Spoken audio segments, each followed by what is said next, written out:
So I just read your response, and first of all, you're welcome, and thank you for understanding how a post like this can be triggering to people and appreciating that.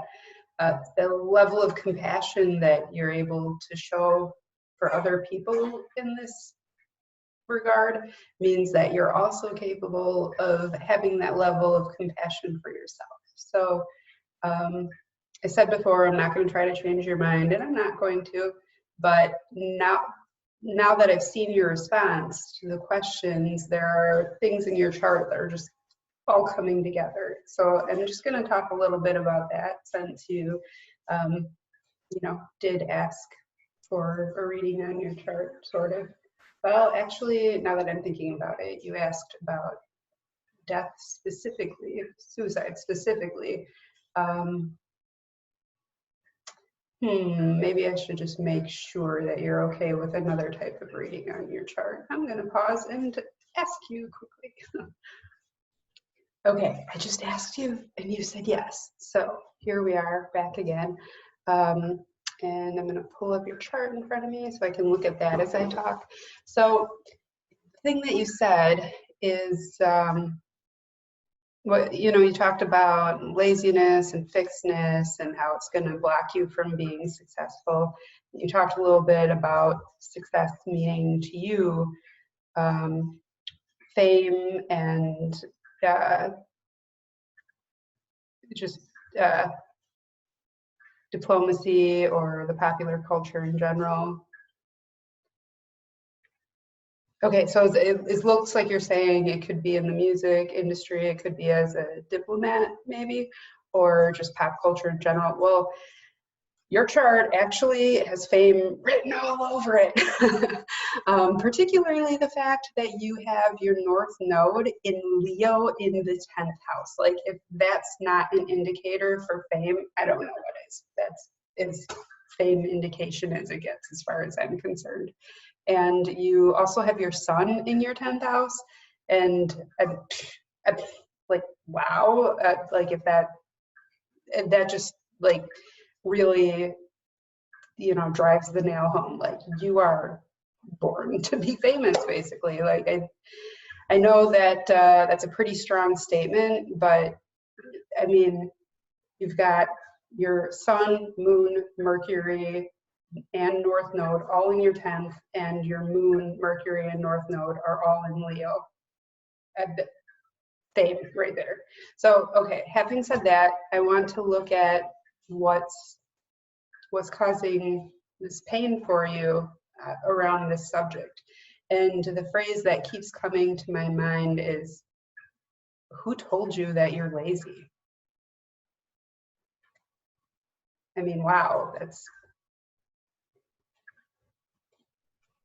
like, I'm intuitively getting that just like really strongly, because I'm guessing the reason that's coming is because you, at some point in your life, probably as a kid, took this message that other people gave you and internalized it, and it became something that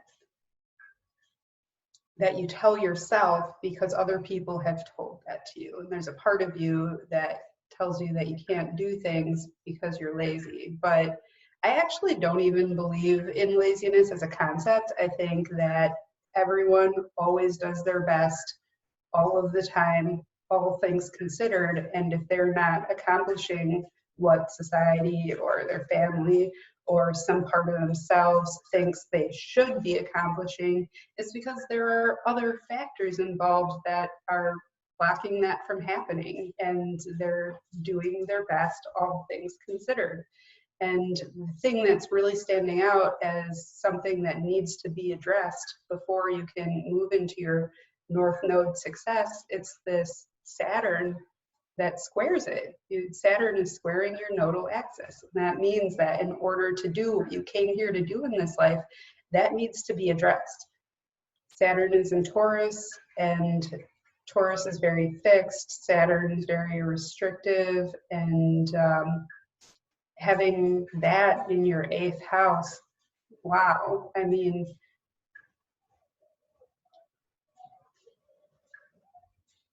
So the thing that I've got a bit of a Plutonian influence in my chart, and or you could say a fair amount of Plutonian influence in my chart. And the thing that I found about transformation is that in order to transform, you have to get to the point where you want to die. Like that's pretty much a part of the process, because if you're not at that point where you're like just so torn between the way part of you thinks things should be and the reality of the situation, or the way part of you thinks things should be and what another part of you thinks things should be, like if you don't get to that point where you're just at rock bottom, why would you ever give up anything? You know, like when you transform, the old you is dying. And in order to get to that point, you have to be willing to let that past you go. And there's grief that comes along with that. And it's a very difficult and painful thing. And that's what the 8th house and Scorpio and Pluto are all about. So also there's a transition between the 12th and 1st house and Pisces and Aries that also speaks to that. So basically this Saturn in your 8th house is in Taurus, no less, which is, you know, a very stable sign, is kind of blocking your ability to roll with this, you know, figurative death and rebirth process that would transform you. You know, your ability to transform is being blocked, and that's probably causing a lot of pain. And as far as why, like, okay, so Taurus is there in the 8th. Let's look at the houses that are involved in, you know, that Saturn rules basically. And we've got your IC in Capricorn. So when you were a kid, your like role around the house, the thing that was expected of you in your home environment, was to be productive and to accomplish things and to achieve. And Saturn is also the traditional ruler for Aquarius, and you do have 4th house Aquarius placements, and one of them, Uranus, is actually conjunct your South Node. And basically, I have this placement, by the way. I have my South Node in Aquarius. In my case, it's conjunct my ascendant in the 1st house. And I have my North Node in Leo. So I know a little bit about the energies involved in the energetic impetus with it. And like having your South Node conjunct Uranus in Aquarius is kind of similar to having it conjunct the ascendant in a way, because both of them are very individualistic and both can be very lonely. And you know, having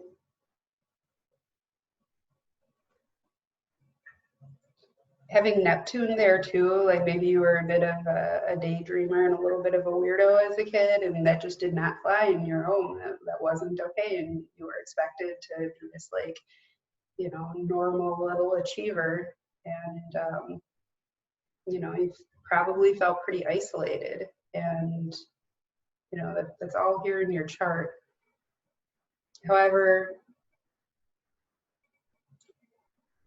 there are other things in your, you know, obviously there are other things in your chart. There are a lot of things in your chart that that help though. Like you've got 2 personal planets, your moon and Mercury, conjunct your North Node. So you have a lot of help getting there through those personal planets, but it's going to be difficult for you to access them until you head in that direction. And that's not something that usually happens when someone's 20 years old, okay? Like that usually happens like throughout life in steps gradually. And usually you see someone like really embody their North Node when they're in their like late 30s, 40s, 50s, like even 60s sometimes, depending on what planets are involved. And in your case, you've got Saturn conjunct, or I'm sorry, Saturn squaring your nodes, and you haven't even been through a Saturn return yet. So like the thing that transits do are transits mature us. Like they cause us to grow and develop, and they can do it by bringing helpful energy along the way, or they can do it by challenging us, and those challenges make us grow. But you know, there's a lot of pain in this chart. I mean, just Aquarius South Node in itself, I think, is a painful thing. Having that in your 4th house means there's a lot of early childhood stuff involved in it, and you know, feeling very alone. Like maybe you were neglected as a kid, on top of being expected to like be normal and be productive. And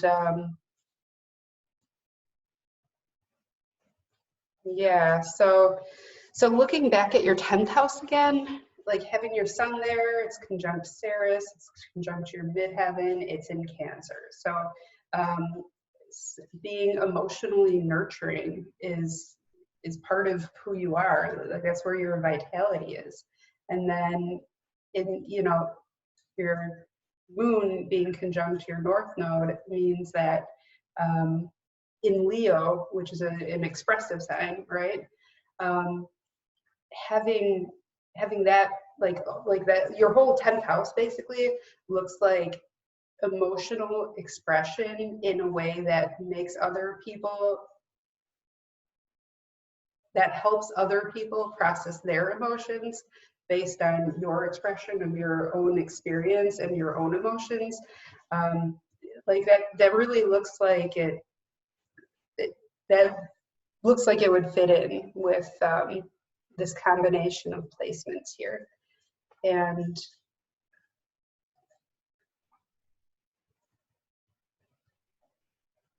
I'm looking at your Chiron in Scorpio, you've got your part of fortune in Scorpio, you've got your Mars in Scorpio.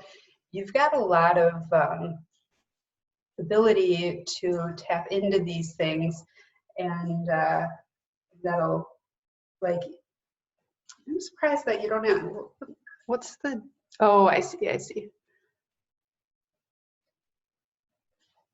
Sorry, I'm just looking at like the degrees on your placements in your 10th house and over there in Scorpio.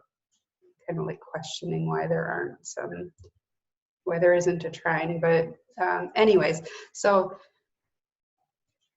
your moon and Mercury are squaring this Mars placement and your part of fortune. So, I mean, this is a very like internally conflicted thing that you're experiencing. And you know, it could be that all you need to do is talk or sing or write about the challenges that you face, and it could really help other people that are in the same position. Anyways, I'm gonna go ahead and wrap this up. I just wanted to say a few of those things. As far as like, yeah, okay, gonna wrap up now. Thank you.